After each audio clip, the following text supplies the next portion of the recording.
Nancy Pelosi, breaking news. Nancy Pelosi has yammered on about nothing in order to subvert our laws and undermine the constitutional order for about 37 years. Most recently speaking for 8 hours and 7 minutes, setting a record for bloviating in the House of Representatives. We will analyze her accomplishment. Then Liz Wheeler and Erielle Davidson join the panel of deplorables to discuss Donald Trump's making the National Prayer Breakfast great again, the FBI informant who says Russia paid millions to bribe then Secretary of State Hillary Clinton on the Uranium One deal, and the mainstream media's breathless reporting on some fringe racist running as a Republican for Congress in the D+6 district he's guaranteed to lose, and in which no serious candidate would ever waste his time and money running. Do you see Republicans are evil? Do you see? Finally, the mailbag. I'm Michael Knowles, and this is The Michael Knowles Show.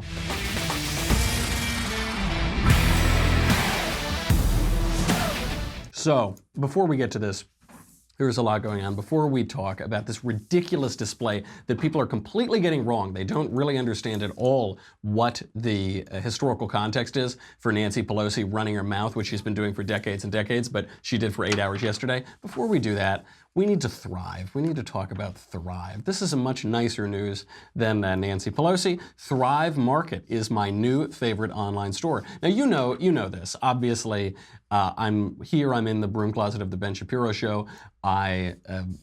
Occasionally they'll give me some water to drink, but it's not like I get a paycheck or anything. The one nice aspect is I sometimes will get products so that I can eat them and occasionally have sustenance when I come home from the office. Thrive Market is my new favorite online store. They sell all the top organic and healthy products at 25% to 50% off, shipped straight to your door. Next to each product, it shows retail price versus Thrive Market price, so you can see exactly how much you're saving.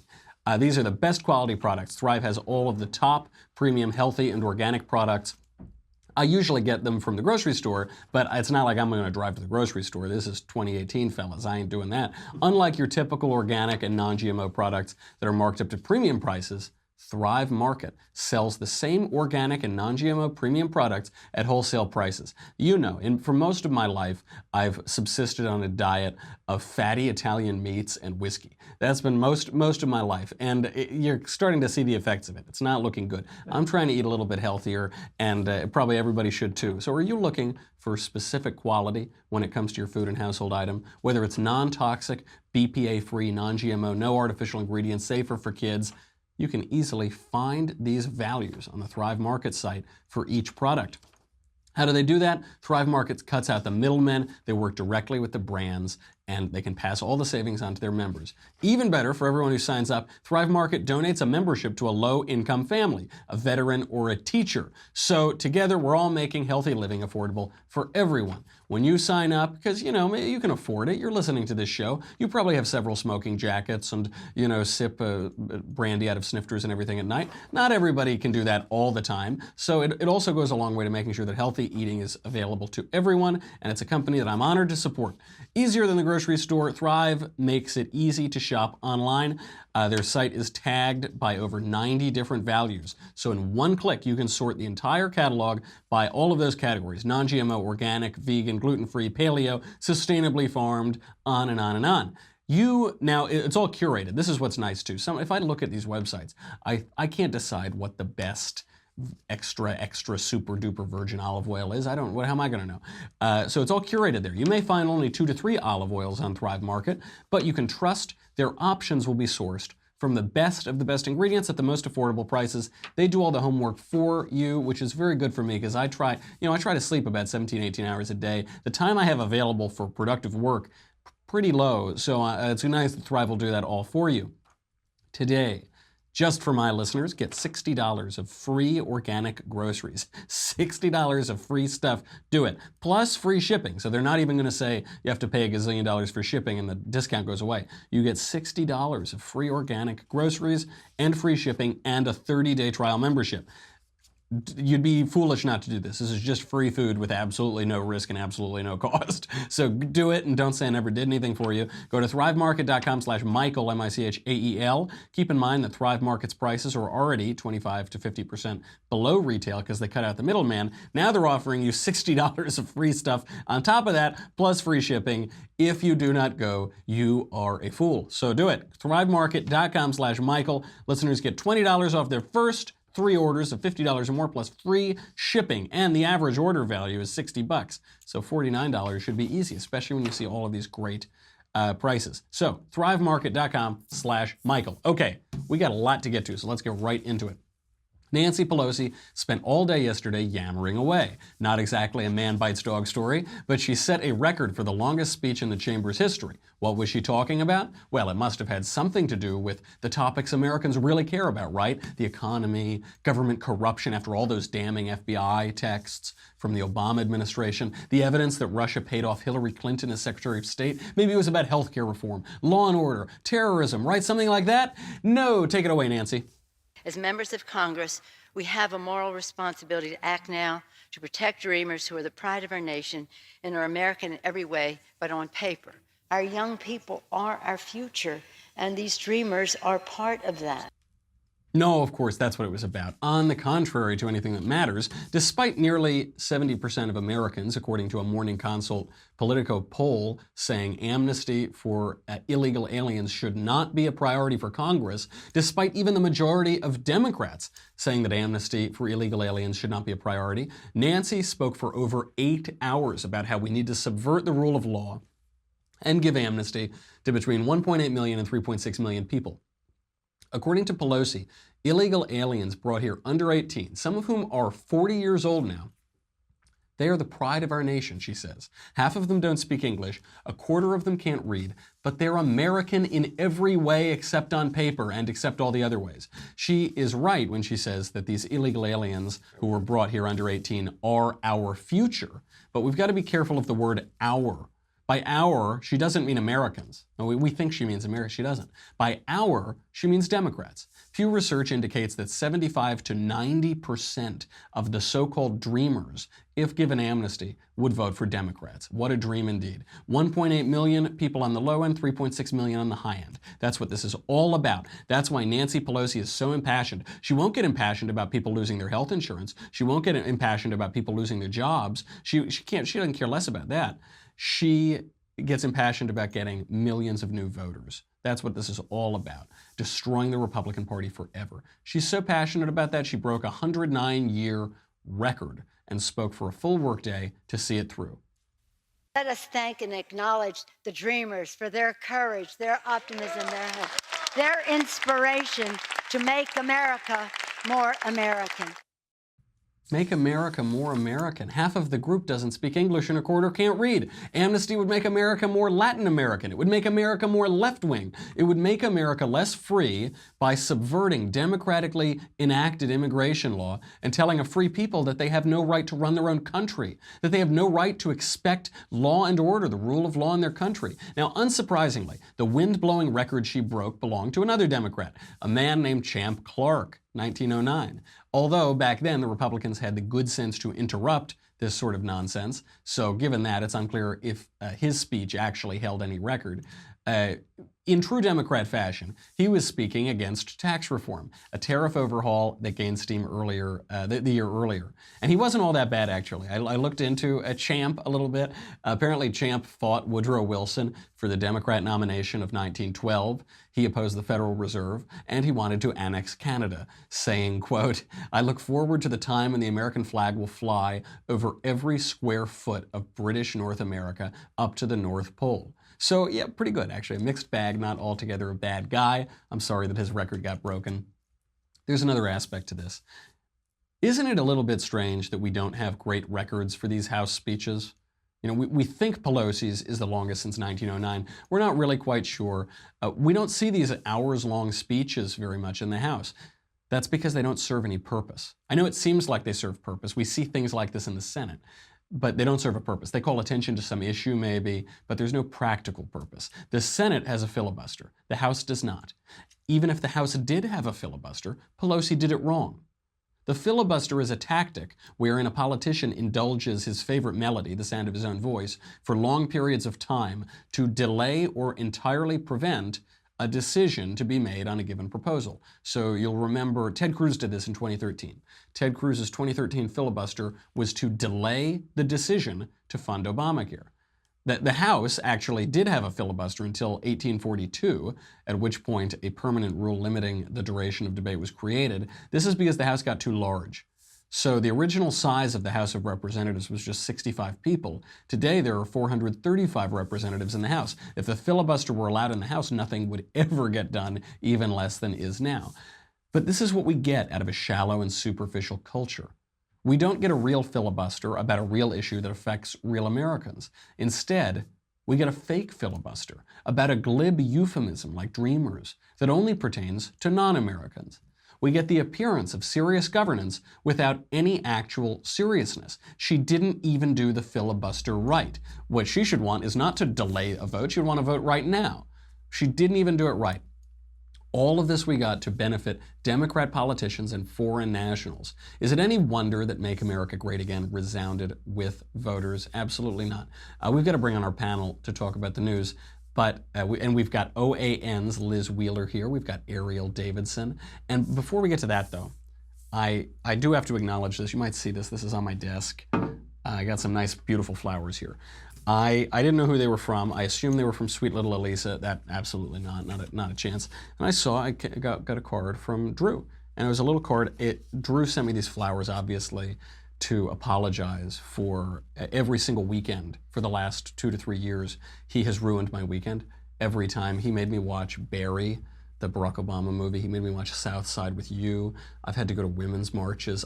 Being a cultural correspondent on his show has been really, really tough. It's that one moment of solace, the weekend, he's just destroyed every time. So I want to thank Drew for the lovely roses. It's very sweet of you. A girl always likes to get roses.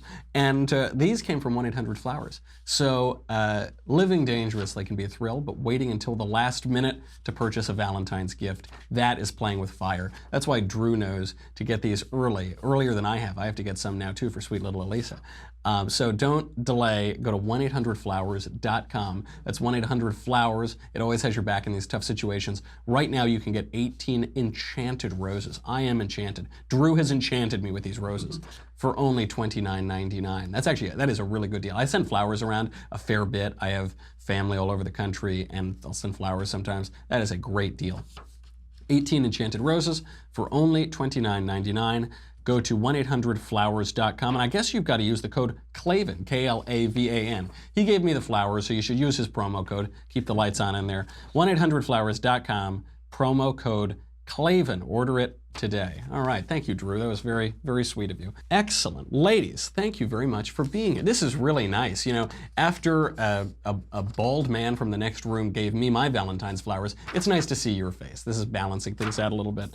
Thank you for being here. Today is the National Prayer Breakfast.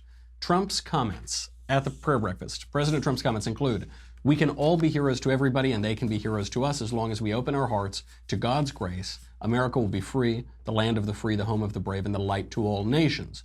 America is a nation of believers, and together we are strengthened by the power of prayer. Our rights are not given to us by men, our rights are given to us from our Creator. No matter what, no earthly force can take those rights away." Compare those comments with Nancy Pelosi a few years ago. 13, 15, and 17, we know that this message, this command of love, is not confined to the New Testament. The same message stands at the center of the Torah and the teachings of the prophet Muhammad too. From the Torah, it says, "Love your neighbor as yourself." And from Muhammad, "None of you has faith until he loves for his brother or his neighbor what he loves for himself." Do you ever notice these Democrats, they always call Muhammad the prophet Muhammad as though but I don't think he's the prophet.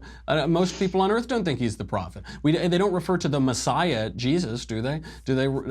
How about, after that, Barack Obama's obtuse and historically ignorant babbling at the prayer breakfast himself?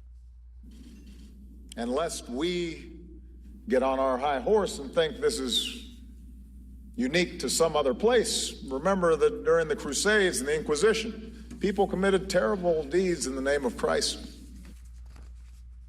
So we'll get to that in a bit, because also nonsense. Liz, so many on the religious right have held Donald Trump at arm's length because he joked with Billy Bush about things that he likes to grab, and he's lived sort of a tabloid lifestyle. Should Christians in America embrace President Covfefe? Okay, a couple of things. First of all, I did some research, and I hope we're allowed to disagree with you on this show. No, because never. Not once.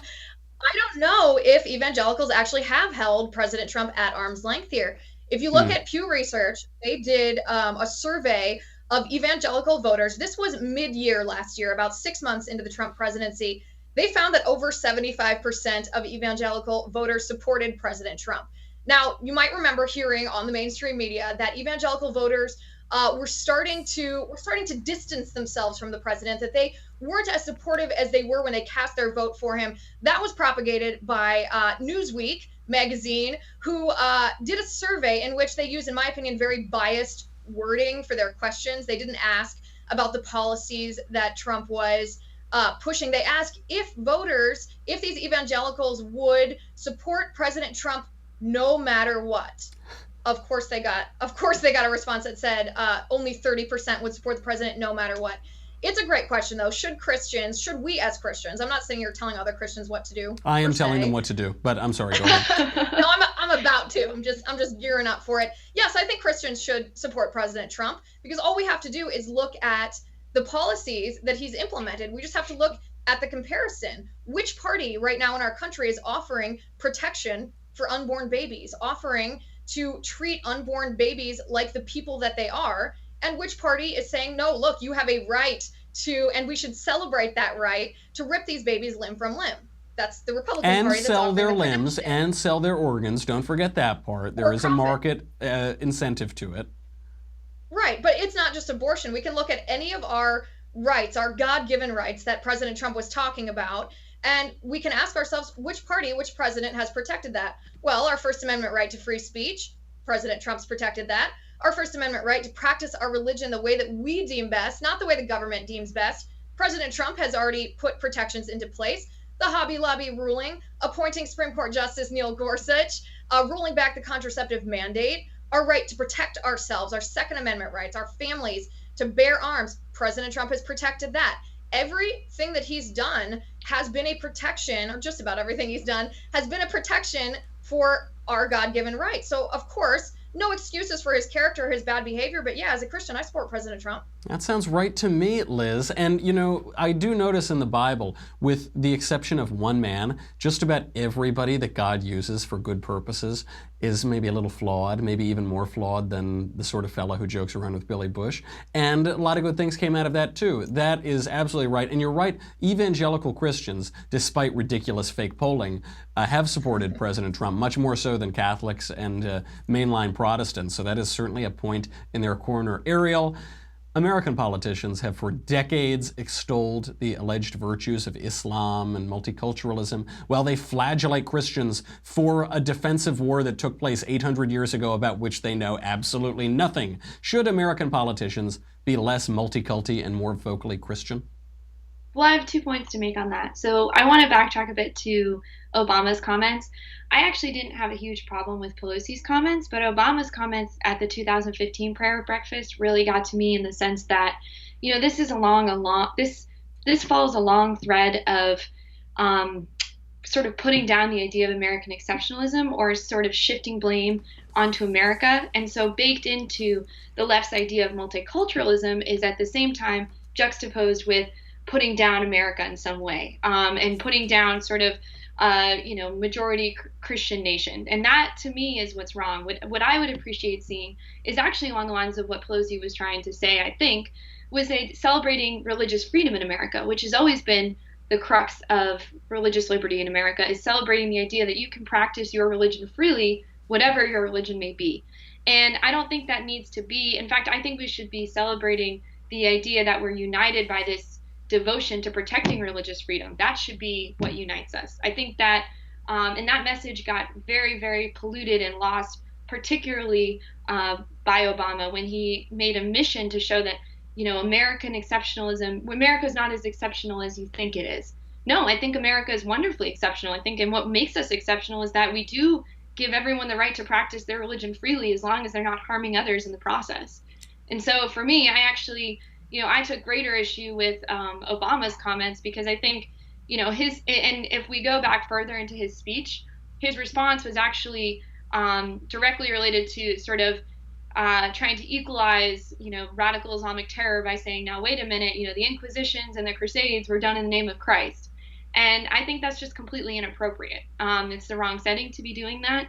And the reality is that, radical Islamic terror is what we are facing right now as a nation. And I would argue the greatest national security threat that we are facing as a whole. It's not only tone deaf, he also just misunderstands what he's talking about. I don't think the man knows anything about the Crusades. I don't think he knows anything about the Inquisition. I think he's heard these buzzwords, and our country at the moment is very lightly educated. I think at some point I'll have to do a show on the Crusades and on the Inquisition, because if you read like one book about this, I think you know more than 99.99% of people in the world. It's very frustrating and tone deaf. And of course, President Obama would constantly gloss over the issues of Islam, a religion that has inspired attack against the West for 1,400 years, and he would glide over those, and he would harp on any evil that was ever done by someone who called himself a Christian. Totally tone deaf, and it's a really nice shift that I've seen. All right, ladies, we got to move. We got to keep flying through this.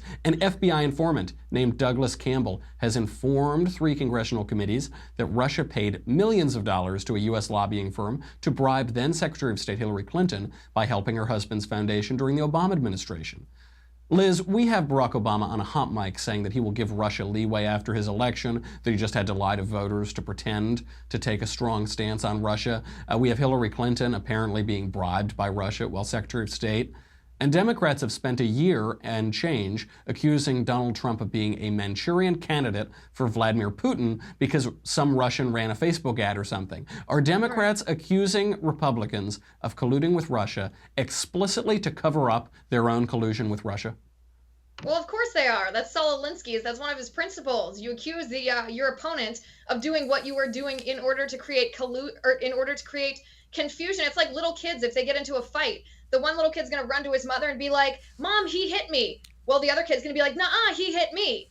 The first person's accusation is going to carry more credibility. The second one sounds like a copycat, even if that person is lying. The funny thing to me here, too, is that Barack Obama was the one who was condescending and skeptical. He made fun of Mitt Romney in 2012 for saying that Russia was our #1 geopolitical foe. Well, who's laughing last now? I mean, we can see this case, but this story is funny to me, too, because we already knew that this was happening. We already knew that the Russians had tried to infiltrate Hillary and Bill Clinton, their organization, Hillary at the State Department, that they had corrupted nuclear entities in the United States, including that nuclear trucking company, that they had bribed and given kickbacks to nuclear entities in the United States in order to try to infiltrate and get our nuclear secrets, to try to influence that, which led, as convoluted as it sounds, to the Uranium One deal. So I don't know why we're acting so surprised that the Russians are trying to steal things from us. And I definitely don't know why we're acting surprised that Hillary Clinton is somewhere in the middle of this. Of course. And Erielle, this leads to the inevitable question, should anybody in that Clinton orbit go to jail? And I don't think it's as simple as it seems. On the one hand, of course they should. On the other hand, do we really want to set the precedent of seeing failed presidential candidates and their cronies go to the clink, even if they deserve it? I think it's sort of irrelevant if they're presidential candidates or not, because I think as soon as you start subverting the law in order to keep the peace, I think that sort of is counterintuitive, and I actually think it achieves the opposite result, because it shows that if you are powerful enough, if you are even a failed presidential candidate, no matter what your past transgressions are, you can sort of be sure that you can evade prosecution. I don't think that's a good precedent to set at all. I think irrespective of whether, you're an everyday citizen who, is not in the public sector, or if you are someone with tremendous clout in the public sector, I think we should all be treated equally in the eyes of the law. So in my mind, it really doesn't make a difference if you are somebody who has the political clout of the Clintons. And I think that, you should uphold your duty as an American citizen to obey the law. Arielle, you've made me feel so much better. I was second-guessing myself. I thought, do I need to advocate that we don't send Hillary to prison? And then you've opened my eyes and my heart again. Thank you very much. I appreciate that. Ladies, we have more news to talk about, but we're just running up against the time today. So unfortunately, I have to say goodbye to you. If it were up to me, I would never say goodbye to you. I would have you on for the whole show. I would never have flowers from Andrew Klavan, but that's the way it goes. Thank you both for being here. Liz Wheeler from OAN and Erielle Davidson. Ladies, I will see you next time. Happy Valentine's Day. Maybe I'll see you before then. Okay, we got to get to the mailbag. But before we get to the mailbag, sorry, folks, if you're on Facebook or YouTube, you got to go to dailywire.com. I know. Well, you're probably not on YouTube because they censor everything we do, but you might be on Facebook. If you go to dailywire.com, what do you get? You get me, you get the Andrew Klavan Show, you get the Ben Shapiro Show, you get the Conversation. We released a saucy promo for that today. You might want to have some eye bleach on hand, depending on how you're watching it. And so you get that, you get the Conversation, you get to ask questions in the mailbag, you get to ask questions in the Conversation. Many can watch, but few can ask questions. Many are called, but few are chosen. You can do all of that. Your love meters are about to spike because this Valentine's Day on Wednesday, February 14th at 5 p.m. Eastern, 2 p.m. Pacific, we'll be doing a very romantic episode of The Conversation featuring the swarthiest love doctor at the Daily Wire Critical Care Unit, and that is me. But unfortunately for you all, unless you're subscribers, you won't be able to get it. So go there right now. It's $10 a month, $100 for an annual membership. You'll get me, you'll get the Andrew Klavan Show, you get the Ben Shapiro Show, blah, blah, blah. You'll get the Leftist Tears Tumbler. You're going to need this. Nancy Pelosi almost drowned everybody in that House of Representatives yesterday. Wah, you're not going to give amnesty to 3 million people who are all going to vote for my party. Wah, you're not going to destroy the Republican Party forever. Wah. Collect them. They're going to be a valuable vintage someday. So be sure to get the Leftist Tears Tumbler. Go to dailywire.com. We'll be right back.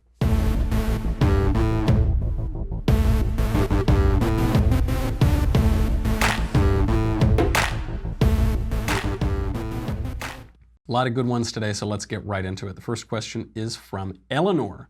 Hi, Michael. I've recently found out a years-long friendship won't survive the tax cut, or at least won't survive Trump. I could use some advice on dealing with the fallout, as right now my only option to save it is apparently to apologize for my political beliefs, and that's not going to happen. Thanks. Good. Don't apologize for your political beliefs. If they're right, they're right.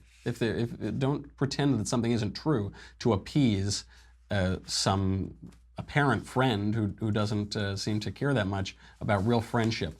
Friendship is misunderstood these days. Aristotle writes about it in the Nicomachean Ethics, and he says there are 3 kinds of friendship. There's a friendship of utility, friendships of pleasure, and friendships of the good. So a friendship of utility is you can get something from somebody, like politics, right? You become friends. Oh, my good friend. Oh, yes, my great friend, Mitt Romney. Oh, yes, my great whatever, right? That's a friendship of utility. A friendship of pleasure is one where it's convenient. There's some nice, you enjoy one little thing together or whatever. You have some little thing in common. Maybe it's a college friend. You both like going to parties or something, but you don't have much there afterward. And then there's a friendship of the good, right? No greater love hath a man than to die for his friends.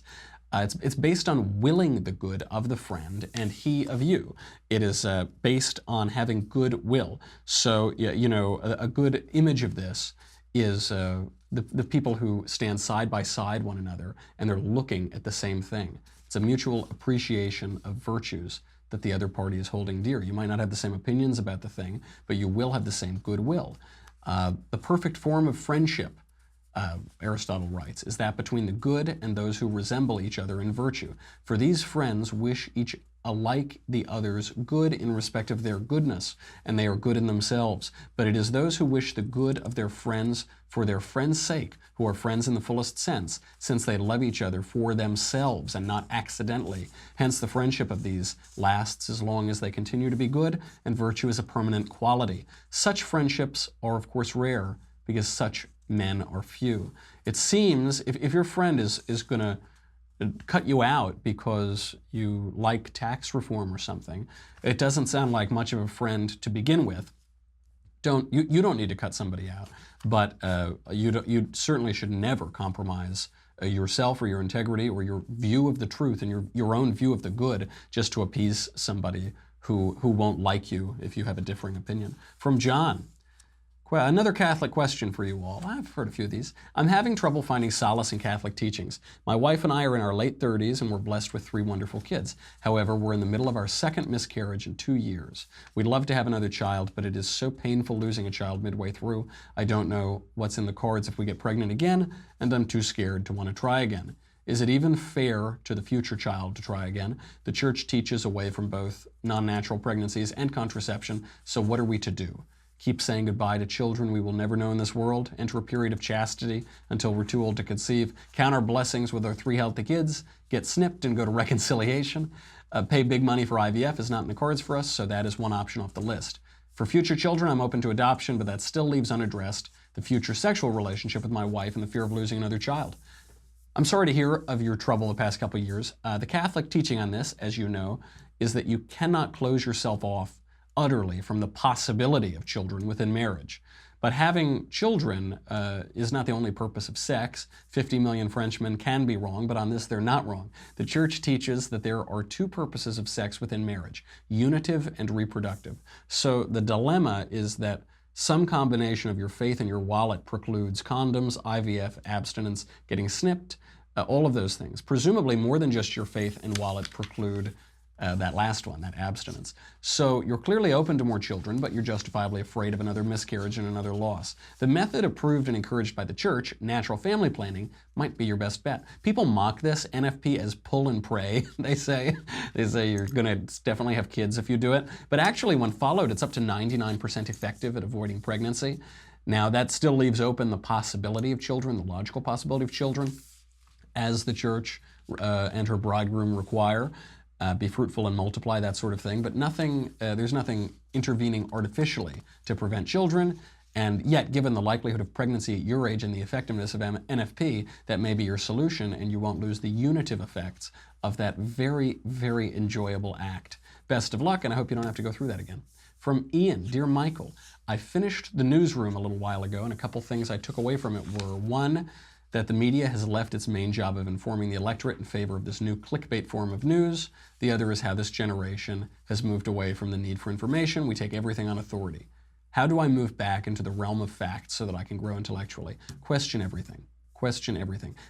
Right now, there's this prevailing idea that if you are skeptical of some claim, that you're an idiot. If you're skeptical of the global warming, catastrophic global warming, you're an idiot. There's nothing stupid about being skeptical. Question everything, particularly the use of language. See how language is morphed and twisted and perverted to push a political agenda. You see this? Dreamers is the great example. Dreamers is now the word we use to refer to a subset of illegal aliens who are 40 years old or younger and brought here under certain circumstances. Dreaming has nothing to do with the essence of this political problem, but they use it as a euphemism to make us look like jerks if we don't want to give the Dreamers amnesty and the Democratic Party a permanent majority. So be very careful about that and watch all of the language. From Marcus.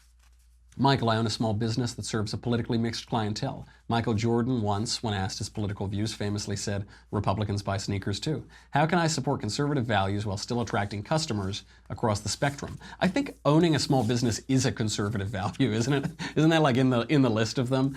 It is a conservative value. You don't need to shove your politics down their throat. You're running a business. The goal of, now it's very fashionable among millennials to say, what's the purpose of our business, man? What's the vision? What's the social good we're all going to do in this? The purpose of the business is to make money and offer a service to the marketplace or a good to the marketplace that will improve people's lives. So just do that. If you do that and you don't have to pay for abortions or something along the way, you will be acting perfectly in accordance with conservative values. St. Francis of Assisi said, preach the gospel, and if you must speak, I think that might apply politically if you're doing business. The business of the American people is business. From Jake. This is a long one, so I've shortened it a little. This might have to be the last one. Michael, I'm a big fan, a subscriber, and I consider this important. What exactly are you thinking with this idiotic discussion on gays? First of all, your discussion with Father Michael Schmitz wasn't about gay marriage. It was about how gay people should find strength in Jesus to stay chaste. Now, I don't know how much understanding of what the conservative movement has been through on this, but I was fighting for gay rights in the GOP when you were in middle school. From a purely political point of view, quite literally no decision by the GOP has been more damaging to conservatives than the decision to be hateful and discriminatory to gays. And make no mistake, that is what they were: hateful, discriminatory, unsympathetic. The massive tide in favor of gay rights did not take place because we all decided to feel instead of think. Genius. It took place because gay people finally felt safe to begin coming out and naming themselves by the millions. For decades, even centuries, most people didn't think they knew a gay person. Suddenly they were shown that they did, and it's a lot harder to be hateful to a group if you find out that your brother, best friend, or boss, or favorite employee is a member. So the tide turned. Listening to Father Schmitz, I felt like I was back in the 90s or early 2000s. All those ancient days in the 2000s, talking to someone about this subject. Idiotic statements like chastity can be fun and friendships are great, coming out of the mouth of a person who chooses to be chaste for God and somehow manages to think that calling falls on people like me. Well, Mr. Knowles, I suggest you do some more research. If you would like to understand more about a sane, all caps, position on this, I'm a conservative libertarian, Gen Xer, openly gay, and begging you not to go down this road. Every new argument about how it's not hateful to keep gays from being married and how you love the sinner but hate the sin is not new. It's all been tried before, and it nearly destroyed conservatism and will again if you insist on beating this dead horse. I'm a big fan and would be happy to debate this over email or phone. It's too important to be left alone. I agree that it is, he goes on and says more mean things about Father Schmitz, and he calls me Hun. I do agree that this is too important to be left alone. That's why I'm talking about it. I must say I disagree with basically everything you've just said, but I'll explain why. I think you've missed the basis of the argument, of the disagreement here, where the conflict of visions really lies. To begin, you say that the discussion with Father Schmitz was not about gay marriage. It was explicitly about gay marriage. In particular, one question: what is marriage? Not who can get married, not who should have the right to get married, not who has the right to get married. Those questions come later. The crux of the conversation is around one question: what is marriage? Then subsequent questions follow.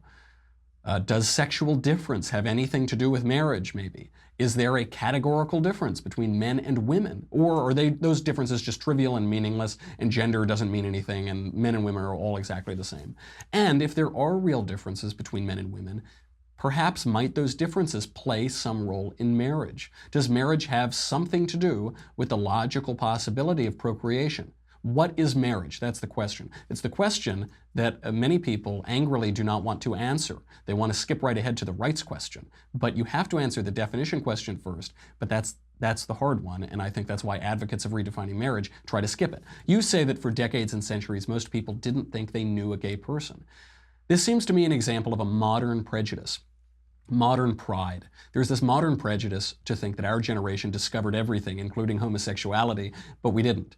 Ancient, medieval, modern literature is replete with references to gay sex and relationships. The phrase il modo italiano, the Italian way, was used to mean sodomy itself in the 16th century, maybe still today. I mean, Italians are very imaginative and creative. Homosexuality has been around a long time, and all ages have known about it and written about it. But the crux of our conversation really is not about homosexuality at all, and I think that's where people are missing this point.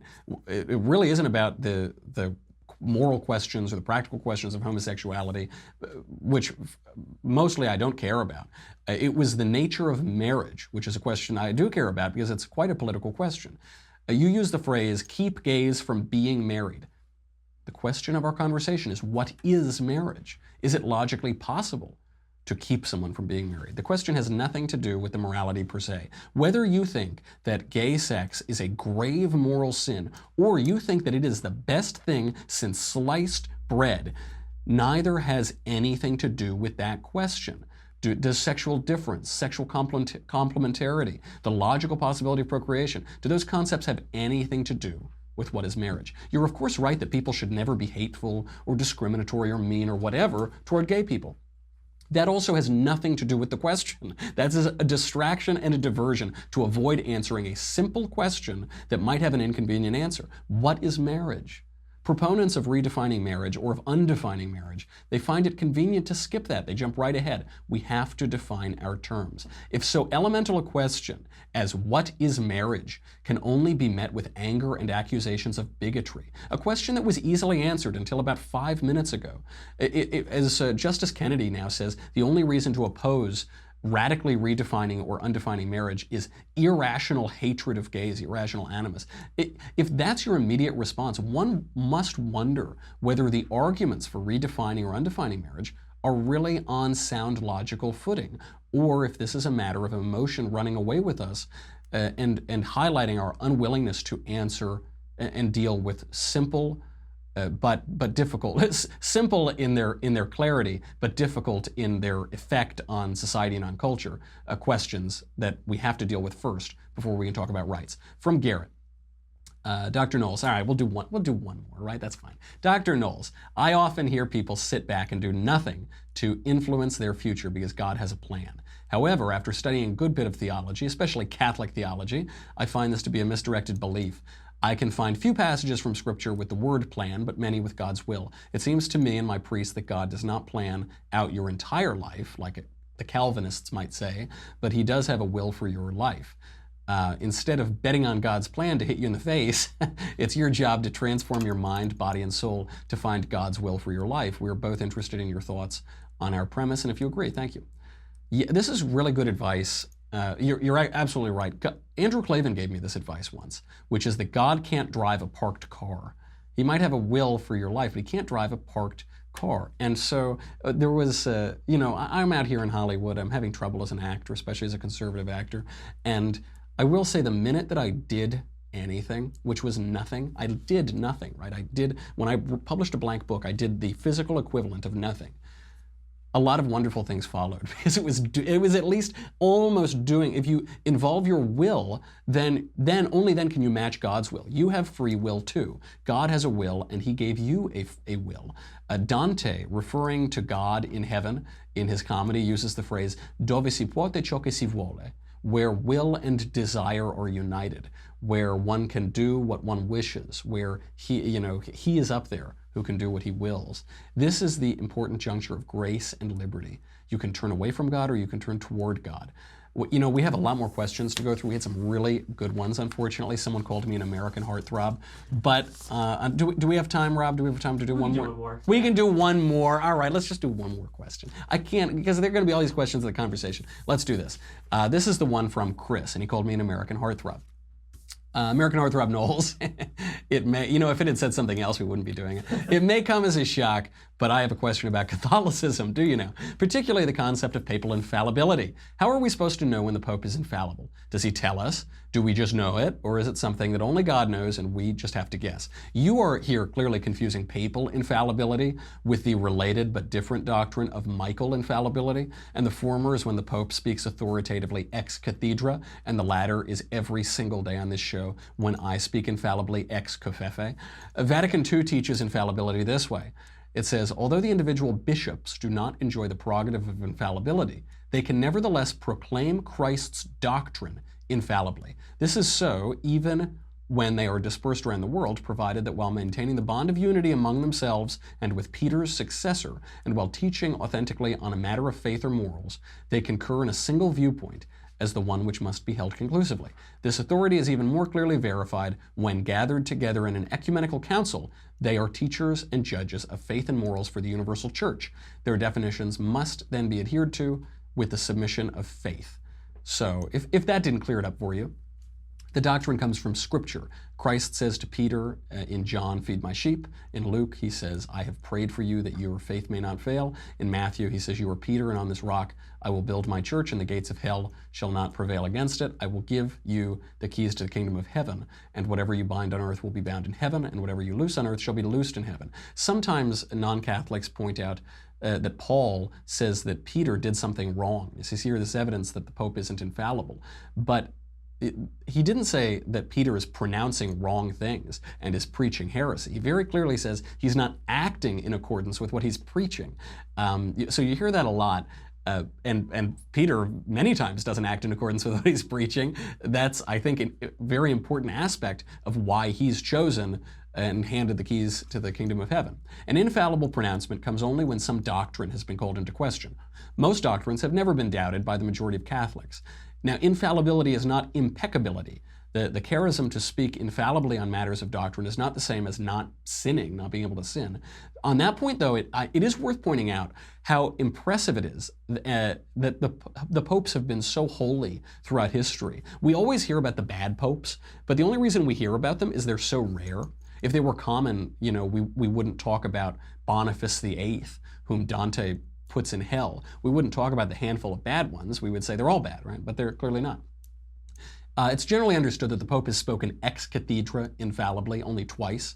That was Pope Pius IX and Pope Pius XII, defining aspects of Mary, the Immaculate Conception and the Assumption. In this case, this isn't defining something new. The Church already believed this for millennia. In the face of modernity, it defined the dogma. The Pope can also speak infallibly in the ordinary magisterium, not ex cathedra, as when Pope St. John Paul II defined the Church's prohibition against murder, for instance, which included euthanasia and abortion. But this isn't exactly controversial. The Church has never supported murder. You know, it's never been they say, okay, the old guys supported murder, but now we don't support murder. It is generally a rule with metaphysics that shallows are clear and profound things are murky. So the vast majority of infallible teachings we already know and agree with. As for ex cathedra pronouncements, definitions of questioned doctrine, the Pope will make it clear as they did in the 20th century. I know that doesn't fit into a soundbite, but I hope that clears up a little bit of infallibility. And I promise you, I was speaking infallibly ex cofefe, so you can take that to the bank, man. Everybody, have a good weekend. You can still binge Another Kingdom, Andrew Klavan's Another Kingdom, on any app. It'll get you ready for Valentine's Day. Some of it gets a little saucy. Otherwise, I'll see you on Monday. I'm Michael Knowles. This is The Michael Knowles Show. See you then.